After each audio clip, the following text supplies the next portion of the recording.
Que a paz de Cristo esteja na sua vida. Mais uma vez aqui estamos para mais uma aula sobre o homem espiritual. Hoje nós vamos falar sobre o espírito e no próximo estudo estaremos falando sobre a alma. É imperativo que um crente saiba que tem um espírito, posto que, como logo veremos, toda comunicação com Deus tem lugar ali. Se o crente não discernir seu próprio espírito, sempre ignorará a maneira de comunicar-se com Deus no espírito. Facilmente substitui as obras do espírito com os pensamentos e emoções da alma. Dessa maneira se autolimita ao mundo exterior, incapaz para sempre de alcançar o mundo espiritual. Em 1 Coríntios, capítulo 2, versículo 11, Paulo fala do espírito do homem que está nele. Em 2 Coríntios, capítulo 5, versículo 4, Paulo menciona meu espírito. Em Romanos, capítulo 8, versículo 16, Paulo diz do nosso espírito. 1 Coríntios, capítulo 14, versículo 4, ele utiliza dizendo assim, meu espírito. 1 Coríntios 14, 32, ele fala dos espíritos dos profetas. Provérbios 15 e 28 se refere a seu próprio espírito. Hebreus 12, 23, ele fala sobre os espíritos dos justos. Zacarias 12, 1 afirma que o Senhor formou o espírito do homem dentro dele. Estes versículos demonstram claramente que os seres humanos possuem, com efeito, um espírito humano. Este espírito não é sinônimo de nossa alma, nem é tampouco o Espírito Santo. Adoramos a Deus neste espírito. Segundo os ensinamentos da Bíblia e a experiência dos crentes, pode-se dizer que o espírito humano compreende três partes, ou, expresso de outro modo, se pode dizer que tem três funções principais. Estas são a consciência, a intuição e a comunhão. A consciência é o órgão que discerne, distingue o bom e o mal. Entretanto, não o faz por meio da influência do conhecimento armazenado na mente, mas sim com um espontâneo julgamento direto. Frequentemente, nosso raciocínio justifica o que nossa consciência julga. O trabalho da consciência é independente e direto, pois não se submete às opiniões do exterior. Se a obra do homem for má, a consciência levantará sua voz acusatória. A intuição é o órgão sensitivo, ou seja, é o órgão sensitivo do espírito humano. É tão diametralmente diferente do sentido físico e do sentido anímico que é chamada intuição. A intuição suporta uma sensibilidade direta, independente de qualquer influência exterior.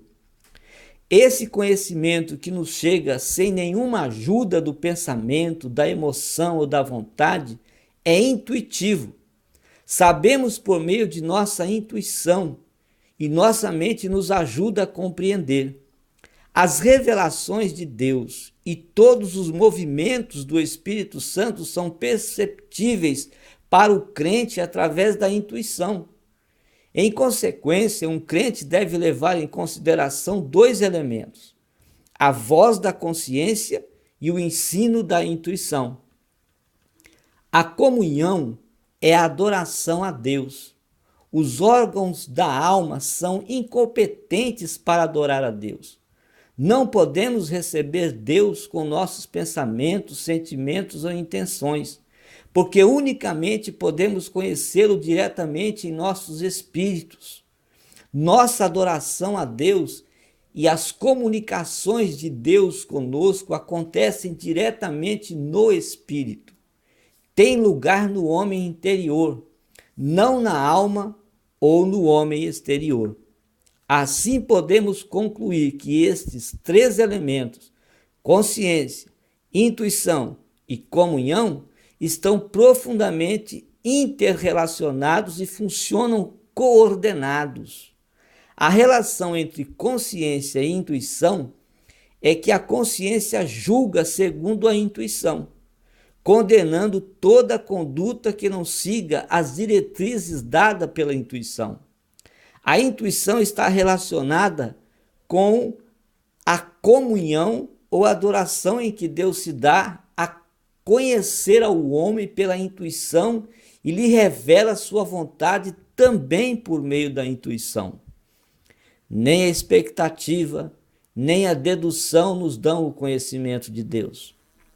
Nos versículos seguintes, separados em três grupos, pode-se observar rapidamente que nossos espíritos possuem a função da consciência.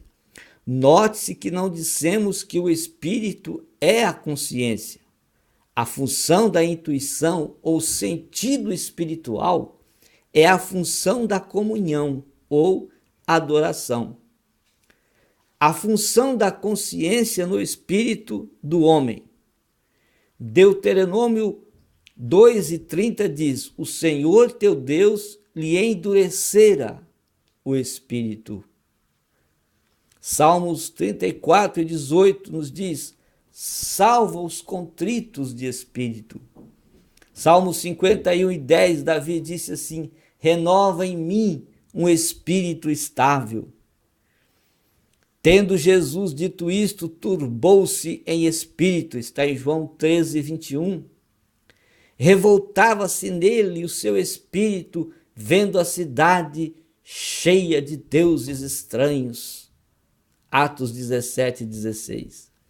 O Espírito mesmo testifica com o nosso espírito que somos filhos de Deus. Romanos 8:16. Ainda que ausente no corpo, disse Paulo, mas presente no espírito, já julguei como se estivesse presente. 2 Coríntios 2:13, Paulo disse: não tive descanso no meu espírito. 2 Timóteo 1:7, Paulo escrevendo essa carta, ele disse: porque Deus não nos deu o espírito de covardia. A função da intuição no espírito do homem. Mateus 26:41, o espírito na verdade está pronto. Marcos 2:8, Jesus logo percebeu em seu espírito. Marcos 8:12, suspirando profundamente em seu espírito. João 11:33, comoveu-se profundamente em espírito. Paulo estava constrangido no espírito em Atos 18:5.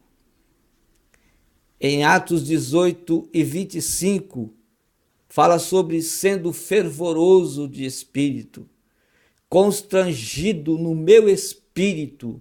Paulo disse: vou a Jerusalém. Atos 20:22. Qual dos homens entende as coisas do homem, senão o espírito do homem que está nele? 1 Coríntios 2:11. Reconfortaram o meu espírito, assim como o vosso. 1 Coríntios 16:18. O seu espírito tem sido reconfortado por vós todos. 2 Coríntios 7:13. A função da comunhão no espírito do homem. Como é esta função? A Bíblia diz, Lucas 1:47, meu espírito exulta em Deus, meu Salvador, disse Maria. João 4:23, Jesus disse, os verdadeiros adoradores adorarão o Pai em espírito e em verdade. Romanos 1:9, a quem sirvo em meu espírito, disse Paulo. Servimos em novidade de espírito, Romanos 7:6. Recebestes o espírito de adoção, pelo qual clamamos Abba, Pai, Romanos 8:15. Romanos 8:16, o apóstolo Paulo escrevendo, ele disse: o Espírito mesmo testifica com o nosso espírito. O que se une ao Senhor é um só espírito com ele. 1 Coríntios 6:17. Cantarei com o espírito. 1 Coríntios 14:15. Se tu bendisseres com o espírito. 1 Coríntios 14:16. E levou-me em espírito. João escrevendo Apocalipse capítulo 21, versículo 10. Por esses versículos podemos saber que o nosso espírito possui pelo menos essas três funções. Apesar dos homens não regenerados ainda não terem vida, mesmo assim possui essas funções, mas sua adoração é dirigida a espíritos malignos. Algumas pessoas manifestam mais que essas funções, enquanto outras manifestam menos. Isto, entretanto, não implica que não sejam mortos em pecados e transgressões. O Novo Testamento não considera os possuidores de uma consciência sensível, uma grande intuição ou uma tendência ou um interesse espirituais como salvos. Estas pessoas só nos demonstram que, além do pensamento, a emoção e a vontade de nossa alma, também temos um espírito. Antes da regeneração, o espírito está separado da vida de Deus. Só depois daquela viverá em nossos espíritos a vida de Deus e do Espírito Santo. E então serão vivificados para ser instrumentos do Espírito Santo. Nossa meta ao estudar a importância do Espírito é nos capacitar para compreender que, como seres humanos, possuímos um espírito independente. Este espírito não é a mente do homem, sua vontade ou sua emoção. Ao contrário, abrange as funções da consciência, da intuição e da comunhão. É no Espírito onde Deus nos regenera, nos ensina e nos guia a seu repouso.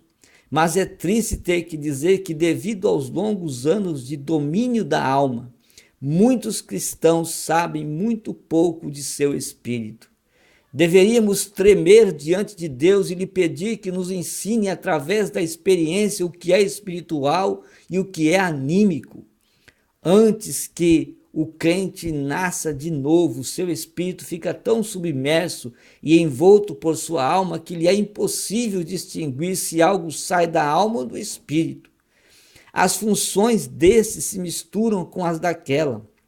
Além disso, o espírito perdeu sua função original, sua relação com Deus, porque está morto para Deus. Poderia parecer que se converteu em um acessório da alma, e ao crescer e fortalecer o pensamento, a emoção e a vontade, as funções do espírito ficam tão eclipsadas que são quase ignoradas. É por isso que terá que fazer a obra de separação entre a alma e espírito quando o crente tiver sido regenerado. Ao investigar as Escrituras, parece realmente que um espírito regenerado funciona da mesma maneira que o faz a alma. Os seguintes versículos o ilustram. Seu espírito estava perturbado, Gênesis 41:8. Que é imprudente de espírito, exalta a loucura, Provérbios 14:29. Um espírito abatido seca os ossos, Provérbios 17:22. Os que erram em espírito, Isaías 29:24. E gemerão pela angústia de espírito, Isaías 65:14. Seu espírito se endureceu, Daniel 5:20. Estes versículos nos mostram as obras do espírito não regenerado e nos indica o quão parecidas são suas obras com as da alma. O motivo de não mencionar a alma, mas sim o espírito, é mostrar o que tem ocorrido no mais profundo do homem. Descobre-se de que maneira a alma do homem chegou a influenciar e a controlar completamente o seu espírito, obtendo com isto a manifestação das obras da alma. Ainda assim, o espírito ainda existe, porque estas obras saem do espírito, embora continue governado pela alma. O espírito não deixa de ser um órgão. Que Deus te abençoe e na próxima aula nós estaremos aqui falando sobre a alma. Hoje falamos sobre o espírito, depois vamos falar sobre a alma. Que Deus nos abençoe em nome de Jesus.